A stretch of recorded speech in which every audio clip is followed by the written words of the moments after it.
Bismillahirrahmanirrahim. Assalamualaikum warahmatullahi ta'ala wabarakatuh. Alhamdulillahi rabbil alamin. Wa sallallahu ala sayyidina Muhammadin wa ala alihi wa sahbihi wasallam. Amma ba'du. Keadaan Jokowi semakin terpepet karena memang dipepet oleh lawan-lawan politik lah. Tapi kalau saya melihat bahasanya jangan lawan politik dulu ya, karena partai politik ini belum mengeluarkan kekuatannya sebetulnya. Ini akan terlihat mungkin 1 atau 2 tahun ke depan tuh kekuatan partai politik di dalam menyerang Jokowi. Kalau Jokowinya masih hidup ya. Yang kita lihat sekarang adalah narasi dari katakanlah orang-orang yang menginginkan keadilan dari negeri ini. Itu semakin sini semakin menguak keruntuhannya Jokowi, dan itu semakin diinginkan, semakin dicita-citakan.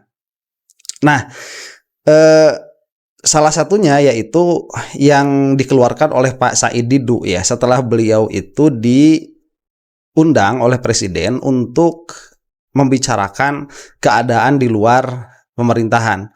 Karena memang banyak isu juga yang mengatakan bahwa Pak Presiden Prabowo itu dilindungi oleh orang-orang di sekelilingnya agar tidak mengetahui keadaan masyarakat yang sebenarnya. Tetapi ya itu kemarin sudah terbantahkan ya, dan apa yang dilakukan oleh Prabowo adalah sebuah gestur yang sangat menarik, karena setahu saya zaman Jokowi itu tidak pernah ada oposisi, katakanlah demikian ya, oposisi dalam pemikiran ini, bukan dalam politik, oposisi dalam pemikiran diundang ke istana untuk didengarkan suaranya.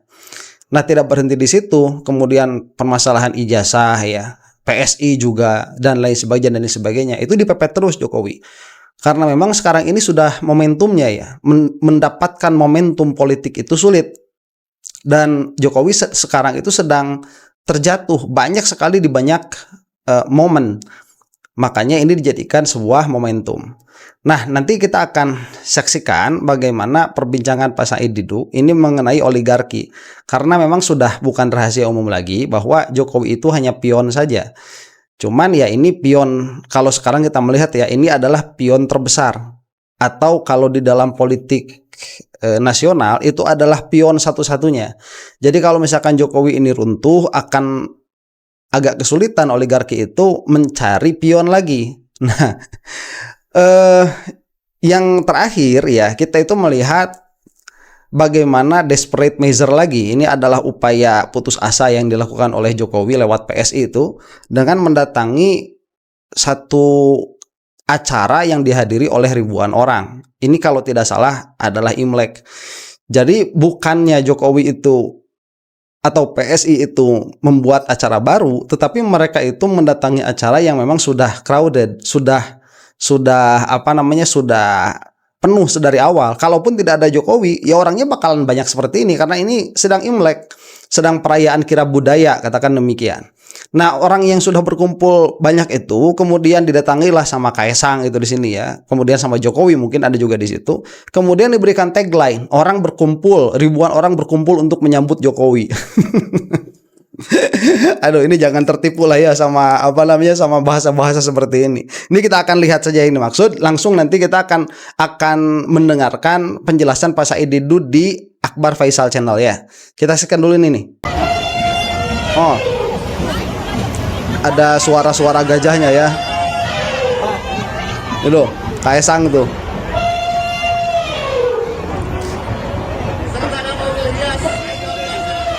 Ini orang nggak ada Jokowi, nggak ada Kaesang juga kumpulnya segini memang.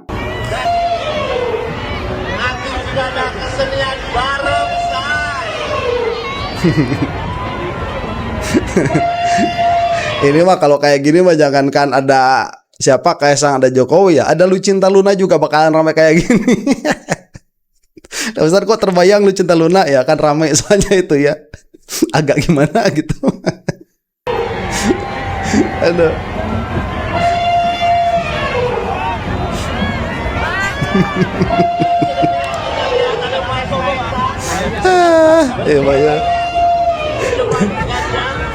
Coba bikin acara sendiri itu, paling hadir cuma PSI doang kayak kemarin acara PSI itu. Katanya itu Oke, ini sekarang kita saksikan podcastnya siapa, Pak Faisal Akbarnya ya. ketika diminta oleh pihak istana Ya. untuk mengirimkan nama-nama, Anda mengirimkan beberapa nama, tapi ternyata hanya 5 yang dipilih. Ya. Anda, kemudian Abraham Samad, kemudian Siti Suro, Ya. LIPI, kemudian Hersubeno Arif, teman saya, dan Pak Oh, Pak Hersubeno ada aja di situ ya. Susno Duaji. Ya, Betul. betul. Kenapa cuma 5 yang dipilih? Saya tidak tahu karena saya sebenarnya masukkan semua yang hadir di rumah, tapi yang dipilih 5 itu. Kenapa Rocky Gerung tidak ada? Rocky Gerung tidak datang ke rumah Oh, karena dia lagi di luar kota. oh oke. Oke, sebentar ya. Ini podcastnya sangat menarik. Cuman saya tidak memulai dari awal karena tidak mungkin, itu panjang sekali dan banyak sekali poin-poin penting sebelum titik yang saya ambil ini. Ini menit ke-10 di podcastnya. Silahkan lihat sendiri ya. Kita akan langsung saja kepada permasalahan ini nih. Di sana apa yang dibicarakan Pak Said? Karena saya dengar-dengar itu banyak, termasuk 20. saya nggak ngerti apakah ada hubungan pembicaraan ini dengan sikap Anda yang mengatakan, kritis saya kalau saya salah, Ya. bersedia untuk menjadi juru bicaranya presiden gitu. Saya tidak pernah menyatakan itu. Enggak. Dan tadi malam juga ditanya, saya lebih jauh bermanfaat ada di luar daripada saya di dalam. Oh, oke. Saya 30 tahun di dalam itu jadi skrup. Kalau di luar saya bisa jadi mobil. Oke, apa yang dibicarakan Pak Said? Jadi gini. Jadi saya itu kenapa saya berterima kasih kepada presiden, karena pertemuannya betul-betul, bayangkan presiden mempresentasikan sendiri tentang perampokan negara. Berapa besar yang dirampok, siapa perampoknya, dan apa yang akan dilakukan terhadap para perampok itu. Oh, Oke. Ya, Dan ada nama yang Ada. keluar. dan nama itu tidak jauh beda dengan nama yang sering saya sebutkan. Jadi tidak boleh saya buka, tapi tidak jauh beda. Nah, Oke, sebentar ya. Ini coba zamannya Jokowi, pernah tidak ada permasalahan perampok-perampok negara itu dijadikan narasi utama di dalam perpolitikan Indonesia? Setahu saya tidak pernah ya. Itu yang ada itu terus-terusan memoles dirinya sendiri sebagai orang yang merakyat. Itu keadaannya Jokowi itu. Beda sekali dengan Pak Prabowo sekarang. Makanya ada harapan lah bagi kita. Meskipun tidak akan kita punya pemimpin 100% puas begitu. yang Oke. yang menarik begitu. Para perampok ini saya sudah ingatkan. Maksudnya langkah pertama diingatkan, berhentilah merampok. Oke. Karena rampokan, coba bayangkan Bung Faisal yang dihadirkan di presiden, data dia. Under invoice saja selama 30 tahun itu 1,2 triliun dolar. Under invoice saja. Bukan penyelundup, belum termasuk penyelundupan. Under invoice. Nah, under invoice begini. Kita begini supaya publik paham. Saya dapat informasi, Singapura tuh menyatakan ekspor impor dari Indonesia itu sekitar 50 juta dolar. Indonesia hanya menyatakan 20 juta dolar. Artinya memang ada permainan di sini. Akhirnya karena supaya nggak ribut dibagi dua aja katanya. 50 tambah 20 dibagi dua, 35 juta dolar itu disepakati. Dan saya yakin negaranya juga begitu. Kan ingat waktu Cina dulu yang penyelundupan 5, juta ton ini, kan Cina kan menyatakan ada nikel mentah masuk Cina. Di sini nggak mengakui. Nah, itu yang bikin marah presiden. Itu 1,2 triliun sama yang 20.000 triliun. 20.000 triliun itu baru under invoice. Nah, Sebentar, saya ini jadi ada kepikiran seperti ini ya. Pak Prabowo itu kan berani sekali tuh ngasih makan MBG, itu kan ratusan triliun ya satu tahunnya. Saya kira itu supaya supaya negara itu ada dalam keadaan sedikit urgent sehingga permasalahan korupsi seperti ini harus diselesaikan. Karena kalau tidak ya saya tidak terbayangkan bisa ngasih MBG, apalagi kalau misalkan Prabowo terpilih lagi 2029, ngasih lagi selama 5 tahun, tetapi pendapatan Indonesia dan APBN segitu-segitu aja. Ini tidak masuk dalam bayangan saya. Kayaknya bangkrut Indonesia itu bakal bubar. kalau tidak ada pemasukan baru, dan sebetulnya kita tidak memerlukan pemasukan baru. Yang kita perlukan adalah kerapihan di dalam administrasi dan zero tolerance terhadap korupsi. Itu yang kita butuhkan. yang melakukan under invoice itu disebutkan nama-namanya, pasti kan batu bara, nikel, CPO. Nah, bayangkan Bung Amkar, kenapa kita marah sekali? Coba kemarin tuh yang 12 triliun CPO yang diimpor dianggap limbah, kan kurang ajar. Nah, ini yang dipaparkan oleh presiden. Presiden punya angka semua. Dari judi online dia bilang 12 miliar dolar. Nah, angkanya lengkap, ada 20 item. Dari BUMN 20 miliar dolar. Saya catat semua. Jadi, nah, Pak Presiden dia bilang, saya kaget baru kali ini saya dapat setelah jadi presiden. Jadi dugaan saya dulu masih baik-baik, masih seperti dugaan saya bahwa hanya 30%. Ternyata melebihi. Itu dia bikin marah betul. Oh, Oke, sebenarnya kalau permasalahan judi online ini permasalahan baru ya. Itu permasalahan yang ada. Ya memang karena teknologinya juga baru tuh yang ada judi online. Waktu zamannya Pak Jokowi. Tetapi itu kan sangat kentara sekali kemarin waktu waktu kerusuhan bulan apa itu, bulan Agustus ya. Waktu kerusuhan itu banyak sekali narasi-narasi yang menyatakan untuk melengsarkan Prabowo. Itu banyak sekali narasinya. Dan banyak sekali channel-channel yang mewartakan di TikTok ini terutama ya, yang mewartakan tentang kerusuhan itu disupport oleh channel-channel judi online. Itu bukan rahasia umum dan harusnya ini saya menginginkan kepada Pak Prabowo itu salah satu yang diusut ya, karena saya tahu dari anak saya sekarang itu anak-anak SMA itu sudah main judi online. Jadi gimana perekonomian ini mau bergerak ya? Sekarang ada MBG, otomatis jajanan-jajanan di sekolahan itu dia berkurang, yang jajan begitu ya. Kemudian kalau mereka punya duit, mereka kasih ke judi online dan itu dipupuk dari kecil. Gimana nanti kalau sudah besarnya? Jadi banyak sekali perampokan yang terjadi di Indonesia itu. maksudnya ketika beliau sampai memukul meja dan mengatakan bocor. Ternyata bukan bocor lagi, luber.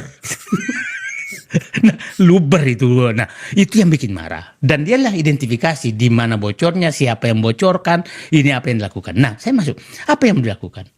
Oke, kita harus sadarkan dia. Kalau kita sadarkan dan dia masih melanjut, maka hukum harus berlangsung secara tegas. Saya ulangi lagi. Semua angka-angka tadi itu dipaparkan berikut dengan para pelakunya. Enggak hanya menyebutkan. Ya, tentu saja. Ya.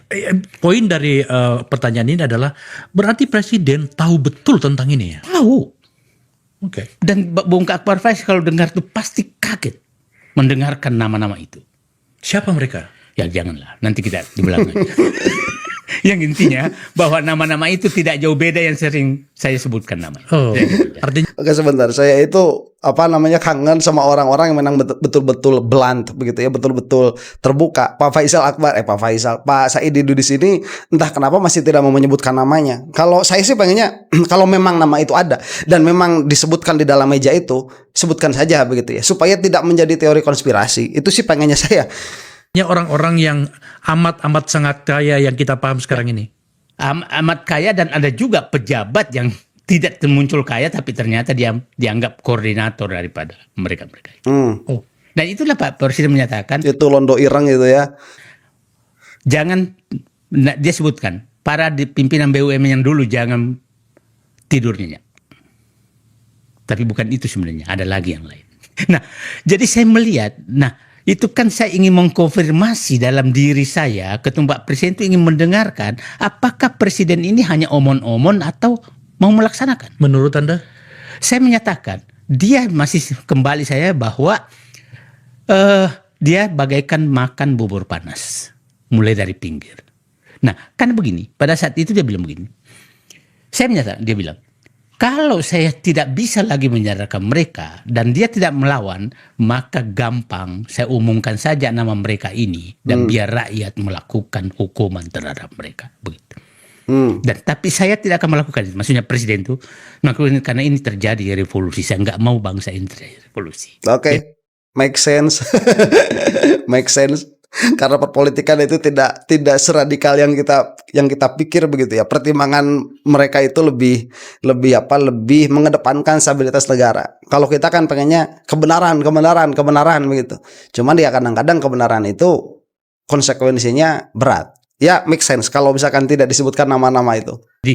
Nah, menurut saya panggilan-panggilan kepada konglomerat itu mungkin langkah-langkah itu. Aku nasihati kau, tapi hukum tetap berjalan. Tapi kalau kau nggak bisa dinasihati lagi, maka biar rakyat yang Tunggu dulu, Pak Said, ini saya terganggu nih karena sebentar ya, saya tuh sebentar, Pak Prabowo ini agak berbahaya nanti kalau misalkan yang bersangkutan ini berumur panjang, kemudian sudah tidak menjadi presiden lagi. Ini bahaya nih. Bisa ya udah, saya sudah ingin jadi presiden, revolusi aja lah begitu. Bisa jadi ya. Agak detil pada bagian ini Pak Ya, Said. oke. Mohon maaf. Ini menyangkut dengan orang-orang yang kita sebut konglomerat atau barangkali bahkan sudah menjadi oligarki itu. Beberapa hari setelah Anda dipanggil, kok Presiden juga bertemu dan atau nggak tahu siapa yang memanggil, memanggil atau dipanggil beberapa konglomerat terbatas, juga 5 orang juga. Nama itukah yang dimaksud oleh Bapak Presiden tadi? Saya nggak bisa menyebutkan, tapi kalau kita berpikir under invoice saja kan, ya kira-kira yang bisa melakukan under invoice kan adalah pengusaha besar kan. Gitu ya. Saya tentu saja paham maksudnya. Oke. Selain soal oligarki Pak Said, bagaimana tentakel mereka? Saya gunakan di sini sering menggunakan kata tentakel, tangan-tangan yang banyak itu ya. Oke. Apalagi yang dibahas selama pertemuan Anda dengan Presiden? Saya begini, saya agak tegas. Bapak Presiden, mohon maaf, saya menyatakan niat Bapak saya setuju, tapi saya frustasi dengan cara Bapak. Bapak Presiden, Bapak sekarang sudah masuk di titik to kill or to be kill, dibunuh atau membunuh. Karena dari 7 presiden sekarang, Bapak Presiden ke-8 yang berani menyentuh oligarki baru Bapak. Betul. Sebelumnya nggak ada yang berani. Ya kalau apalagi yang Jokowi itu ya bukannya memberantas itu mah gini banget semua oligarki itu. Itu bukan rahasia lagi, sudah menjadi rahasia umum itu. Nah, oligarki sedang kuat-kuatnya Bapak ganggu. Maka saya yakin musuh-musuh yang dipelihara oligarki, oligarki akan keluar menjadi musuh semua. Sehingga Bapak tidak punya waktu lama, waktu Bapak pendek. Kalau Bapak tidak menuntaskan ini, maka mereka balik Bapak yang terguling. Clear saya katakan demikian. Saya menunggu, siapa tahu Presiden marah, tapi kelihatannya enggak. Akhirnya dia cerita lagi bahwa, dia ceritalah bahwa saya tidak akan kendor sedikit pun. Dan keluarlah kata-kata ini. Sebentar ya. Nah ini nih. Ini bukan teori konspirasi sekarang itu jatuhnya ya. Karena Pak Said Didu itu dipanggil oleh Presiden. Presiden itu membicarakan permasalahan yang biasanya ini rame di orang-orang yang berjibaku di dalam permasalahan teori konspirasi begitu. Ini sudah bukan konspirasi lagi. Dan kalau dikatakan ya bahwa Pak Prabowo ini dia itu mewarisi 10 tahun kerusakan masa Jokowi, itu memang betul. Dan sekarang permasalahan yang dikatakan oleh Pak Said itu juga make sense bahwa Pak Prabowo ini ada dalam suasana atau situasi to kill or to be killed. Jadi harus memang berani. Tapi sekali lagi kalau misalkan itu dilakukan dengan cara yang radikal, itu bisa jadi revolusi yang mana itu tidak akan menjadi baik. Tidak akan baik revolusi di Indonesia itu. Sering orang menyatakan saya berpikir 2 periode, dia bilang saya belum berpikir tentang itu. Malah saya sebagai presiden, kalau saya mau bekerja sebaik-baiknya untuk rakyat, tapi kalau rakyat nanti saya gagal dan rakyat menganggap saya salah, saya bersedia menerima hukuman dari rakyat. Langsung ini baru pemimpin. Itu baru pemimpin. Jadi maksud saya, ini perlu dijelaskan, jangan ada pihak-pihak yang memaksa beliau, biarkan dulu bekerja untuk rakyat. Jangan disuruh berpikir ke belakang, karena dia menyatakan itu. Dan begini, dia yang ngeluarin 2 periode itu kan siapa? Barajepe itu pertamanya kalau tidak salah ya. Ya pokoknya yang berhubungan dengan Jokowi lah. Itu yang pertama kali itu mengeluarkan, baru aja belum setahun jadi presiden, Prabowo itu sudah langsung mengatakan Prabowo Gibran 2029. Itu sudah dari mereka. Menyatakan depan orang-orang yang selama ini kan seakan-akan jauh berbeda. Ada Said Didu di situ kan. Artinya dia menjelaskan itu, menjelaskan posisi dia gitu, positioning dia. Saya mohon penjelasan Pak Said, termasuk juga mungkin penonton kita di sini. Apa itu adalah kita melihat betapa kukuhnya penjelasan Presiden kepada Anda. Sayangnya tidak bisa kita saksikan secara langsung, Mas, itu karena tidak ditayangkan secara langsung. Tetapi Anda menggunakan kata frustrasi, mungkin iya. Nah, berikan kami penjelasan. Karena begini, Presiden kadang-kadang mengatakan A, tetapi tindakannya B. Bagaimana kami para kambing-kambing ini harus menerjemahkan sikap itu? Saya sama posisinya. Saya posisinya. Jadi saya hanya ingin meyakinkan diri saya. Kan saya menyatakan orang-orang itu strategi dia. Itu kan selalu nyatakan. Itu strategi dia. Hari inilah kita lihat ya, Bung Akbar Faisal, rakyat menuntut Kapolri ganti, keluar pernyataan. Nah, itu dia. Keluar pernyataan akan memberikan bintang Mahaputra.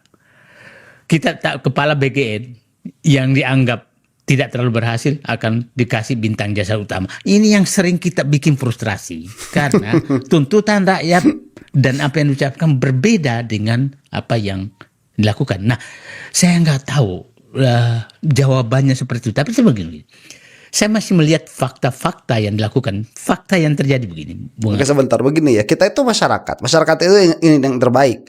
Pejabat juga kalau mereka itu memang jujur, mereka juga ingin yang terbaik. Cuman permasalahannya begini, kita sebagai masyarakat tidak mengetahui kekuatan-kekuatan yang kantong-kantong kekuatan politik yang ada di Indonesia. Kita tidak tahu, mereka tahu. Nah, pada akhirnya saya rasa wajar ya kalau kita itu menjadi frustrasi atas apa-apa yang dilakukan oleh Pak Prabowo dalam beberapa hal begitu. Tapi kan kita juga patut senang dalam beberapa hal yang dilakukan oleh Pak Prabowo. Sekali lagi, tidak akan ada presiden atau pemimpin yang kita itu 100%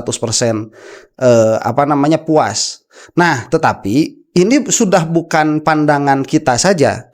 Saya sering lihat di kolom komentar itu Prabowo omon-omon lah, kemudian dan lain sebagainya. Saya sering melihat itu dan dalam beberapa kasus saya setuju. Cuman ini sudah bukan pandangan katakanlah analis begitu ya, analis politik di luaran. Tetapi ini sudah menjadi pandangan orang-orang yang memang sudah lama sekali mengkritiki pemerintah bahwa Pak Prabowo itu dalam melakukan strategi untuk menyingkirkan musuh-musuhnya itu tidak dilakukan secara frontal.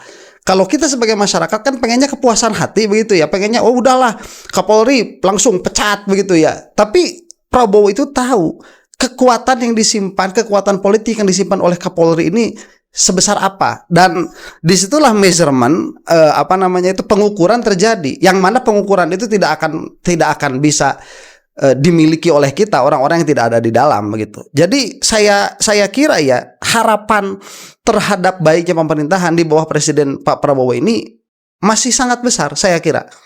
Pada saat penggantian OJK, yang Bung Akbar Faisal sempat meng-tweet bahwa ini pahlawan, ya kan? Nah, yang lain juga begitu. Pada saat itu kurang 10 menit kira-kira jam 6 dia keluar, terima telepon, masuk Pak Presiden, baguslah kepala OJK mengundurkan diri. Loh, kenapa Pak? Memang saya ultimatum agar dia mundur sebelum jam 18. Oh, jadi pada saat terima telepon itu ketika Anda bertemu dengan Anda? Ya. Oh, oke. Ulangi bagaimana caranya Pak? Jadi dia minta izin keluar dulu karena ada dari pertemuan Anda? Dari pertemuan Anda, masuk lagi, ini bagus nih, mundur kepala OJK. Loh, kenapa Pak? Memang saya kasih ultimatum karena saya sudah ingatkan ini harus pemain-pemain saham ini tidak bisa lagi memanfaatkan Bursa Efek Jakarta untuk merampok uang rakyat. Dan saya kasih ultimatum sebelum jam 18 dia harus mengundurkan diri dan mengundurkan diri. Nah, itu Pak Pemimpin. Maksud saya begini. Jadi, nah, yang kedua, kenapa masih ada harapan pada saat saya menyatakan Pak Presiden itu kenapa ya penggusuran petani tambak di PIK 2 masih berlangsung. Tidak berarti kok masih begitu? Angkat tangan. Artinya ini jadi yang kita haruskan nih, apakah betul penyebabnya Presiden lambat ngambil keputusan karena informasi yang masuk kurang lengkap atau ada yang menakut-nakuti? Karena spontan tuh. Jadi ya kalau kita akan biasa kalau spontan tuh berarti di hatinya dong, ya kan? Nah, langsung ada Wamentan di situ, ya hentikan ya penggusuran sawah, penggusuran tambak itu nggak boleh. Gitu. Jadi maksud saya, oke, masih ada harapan yang lain kan dia lakukan itu. Jadi itu yang saya lihat. Oh, masih ada harapan saya ini. Nah, itu kira-kira Bung. Karena di depan mata saya reaktifnya terhadap sesuatu itu muncul gitu. Jadi ya itu sesuatu yang patut kita jadikan patut kita jadikan harapan dari apa-apa yang ada pada dirinya Pak Prabowo itu. Meskipun sekali lagi kalau kita mau frustrasi ya, tapi kan tidak bisa. Masalah yang dibikin jangankan oleh presiden-presiden yang lalu ya selama puluh-puluh tahun begitu. Presiden Jokowi saja kemarin tuh 10 tahun merusak Indonesia serusak-rusaknya, yang nggak bakalan selesai dalam jangka waktu 1 atau 2 tahun. Jadi kesabaran ini harus ada dan kita doakan saja terus-menerus, karena saya lihat ya secara kekuatan politik sekarang Prabowo itu sudah paling kuat yang mungkin untuk naik, yang mana secara politik dicoba di framing untuk satu rel begitulah ya, katakan dengan Gibran. Tapi pada realitanya ini sebetulnya bertentangan. Makanya sekarang itu banyak sekali analis politik yang sudah mengeluarkan pernyataan itu, ya pecahnya Prabowo dengan Gibran dan lain sebagainya. Karena memang secara kekuatan politik bisa saja di atasnya itu mesra misalkan begitu antara kubunya Prabowo dengan Jokowi, tetapi di bawahnya nggak bakalan bisa mesra. Dan ini kita lihat betul dari Termul misalkan ya, bagaimana mereka itu selalu mendukung Prabowo Gibran, tetapi mereka itu selalu menyudutkan Prabowo. Itu sangat terlihat sekali, dan ini tidak akan bisa bersatu. Dan kemesraan Prabowo Gibran itu hanyalah sebuah narasi yang ingin diumpankan oleh para Termul kepada masyarakat. Tapi pada kenyataannya sekarang kita melihat bagaimana keadaan Jokowi itu semakin sini crumbling, dia semakin runtuh. Dan sekali lagi saya katakan ini harus menjadi narasi besar di media sosial supaya begitu momentumnya tidak hilang. Nah kalau momentumnya sudah hilang, susah lagi. Kayak Morowali kemarin itu ya, udah naik momentumnya hilang, udah gak bakal bisa balik lagi. Ada orang itu mencoba untuk mengembalikan itu, gak bakalan bisa. Dan ijazah ini menjadi penjaga momentum itu. Ya itu mudah-mudahan menggulingkan kekuatan politik di sini. Kan yang terguling nanti bukan hanya Jokowi, tetapi para oligarkinya yang besar kemungkinan itu sudah dibangun selama puluhan tahun, dibiarkan oleh presiden-presiden sebelumnya. Dan ini tidak akan bisa selesai hanya dalam waktu 1 atau 2 tahun, yang mana kita sedang menuju ke sana. Mudah-mudahan ini ada kebaikan bagi Indonesia, karena anak cucu kita masih ada begitu ya. Mungkin kita tidak akan kebagian mungkin, tapi anak cucu kita masih ada. Demikian, ini kamera saya sudah mau habis baterainya. Wallahu taala alam bisawab. Semoga kita ada dalam lindungan Allah Subhanahu wa taala. Assalamualaikum warahmatullahi taala wabarakatuh.